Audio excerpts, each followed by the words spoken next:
Hello friends, स्वागत है आपका मेरे चैनल वास्तु विज्ञान।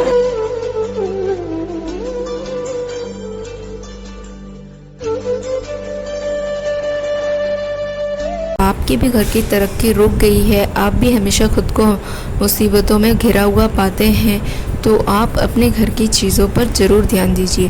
तो चलिए जान लेते हैं वो कौन सी चीज़ें हैं जिन्हें आपको अपने घर में गौर करना है। सबसे पहले तो दोस्तों, आपके घर में जो भी फटे पुराने कपड़े हैं जिन्हें अब आप इस्तेमाल नहीं करते हैं, तो उन्हें आप अपने घर में ना रखें। फटे पुराने कपड़े घर में रखने से दरिद्रता बढ़ती है, तो उन्हें आप घर से बाहर फेंक दें। दोस्तों, दूसरी बात, आपके घर में जितने भी लोहे के औजार हैं और उनमें जंग लग चुकी है, तो ऐसे औजारों को आप साफ़ करके रख लीजिए, क्योंकि जंग लगे औजारों का मतलब है कि वो आपके रिश्तों में दरार लाएंगे, आपके घर में कलेश पैदा करेंगे। आपके घर में कोई भी बंद घड़ी है, चाहे वो हैंड वॉच हो या फिर वॉल वॉच हो, ऐसी कोई भी बंद घड़ी जो अब नहीं चलती है, इसे आप अपने घर में बिल्कुल ना रखें, इसे घर से तुरंत बाहर फेंक दें। क्योंकि दोस्तों, बंद घड़ी का मतलब हम सभी जानते हैं कि आपका वक्त रुक चुका है, समय रुक चुका है, ये आपकी तरक्की रोक देगा और ज़िंदगी नीरस बना देगी ऐसी घड़ी। और दोस्तों, अगर आपके घर में पीतल के बर्तन हैं, जैसे पुराने टाइम में तो पीतल के बर्तन चलते थे, आज भी काफ़ी हेल्थ बेनिफिट्स मिलते हैं उनसे, तो आज भी लोग यूज़ करते हैं कली करवा के पीतल के बर्तन।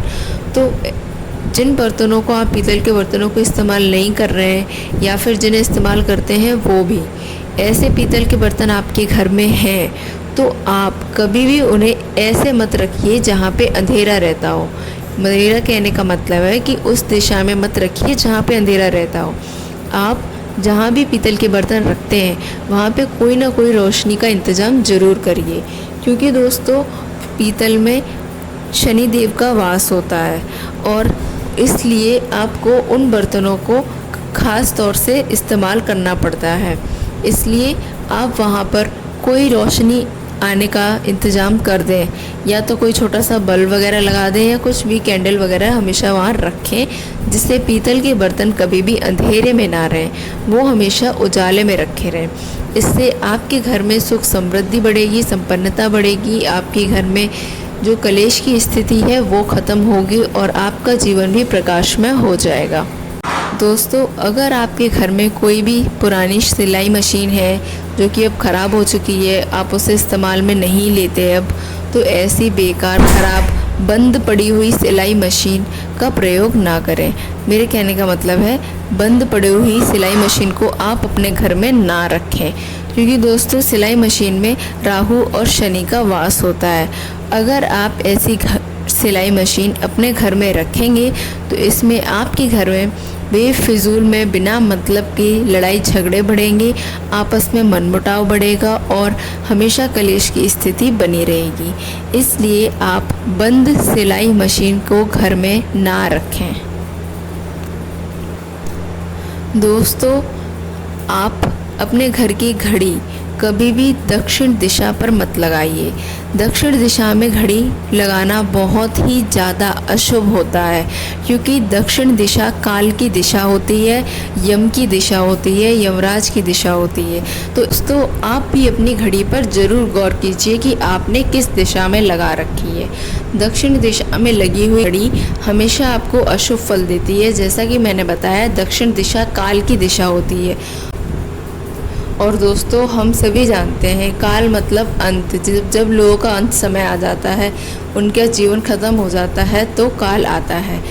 इसलिए आप भूल कर भी दक्षिण दिशा में घड़ी ना लगाएं। घड़ी हमेशा पूर्व या उत्तर दिशा में होनी चाहिए, क्योंकि दोस्तों, पूर्व दिशा में सूरज उगता है और सूर्य उगने से जीवन शुरू होता है, सूर्य प्रकाश का प्रतीक होता है, नई शुरुआत का प्रतीक होता है।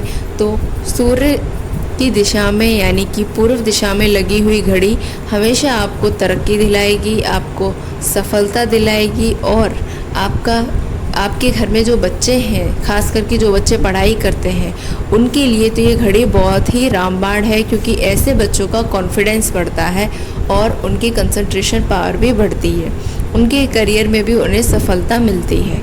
तो आप पूर्व दिशा में घड़ी लगा सकते हैं। साथ ही दोस्तों मैंने जैसा बताया आप उत्तर दिशा में भी घड़ी लगा सकते हैं, क्योंकि दोस्तों उत्तर दिशा कुबेर जी की दिशा होती है। तो उत्तर दिशा में लगाई हुई घड़ी भी हमेशा अच्छा फल देती है, शुभ फल देती है, पर कभी भूल कर भी दक्षिण दिशा में ना लगाएं। आज इस वीडियो में मैंने आपको बताया आपकी घर की उन चीज़ों के बारे में जो जाने अनजाने में आपके ऊपर बुरा असर डालती हैं, बुरा प्रभाव डालती हैं, क्योंकि आपको उनकी जानकारी नहीं है। दोस्तों आजकल इस मॉडर्न समय में, आधुनिक काल में कि कोई भी इन चीज़ों पर गौर नहीं करता, क्योंकि ज़्यादातर तो ऑफिस भागना ही रहता है लोगों को, तो इसलिए वो इन सब चीज़ों पे ध्यान नहीं दे पाते। और ना ही अब लोगों को इतना वास्तुशास्त्र का ज्ञान रहा है कि वो इन चीज़ों को वास्तु के अनुसार अपने घर में उपयोग करें। इसलिए दोस्तों मेरा ये उद्देश्य है, मेरा ये मोटिव है कि मैं आपको अपने वीडियोस के थ्रू ये चीज़ समझाऊं। दोस्तों हर एक चीज़ की अपनी अहमियत होती है, अपनी खासियत होती है। सूरज का काम चंद्रमा नहीं कर सकता, चंद्रमा का काम सूरज नहीं कर सकता।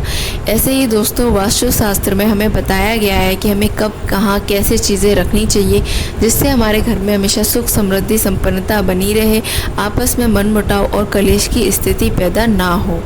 इसलिए दोस्तों आप भी इन चीज़ों पर गौर करिए और अपने घर में सुख समृद्धि संपन्नता लाइए। आज इस वीडियो में इतना ही। जय मां विंध्यवासिनी।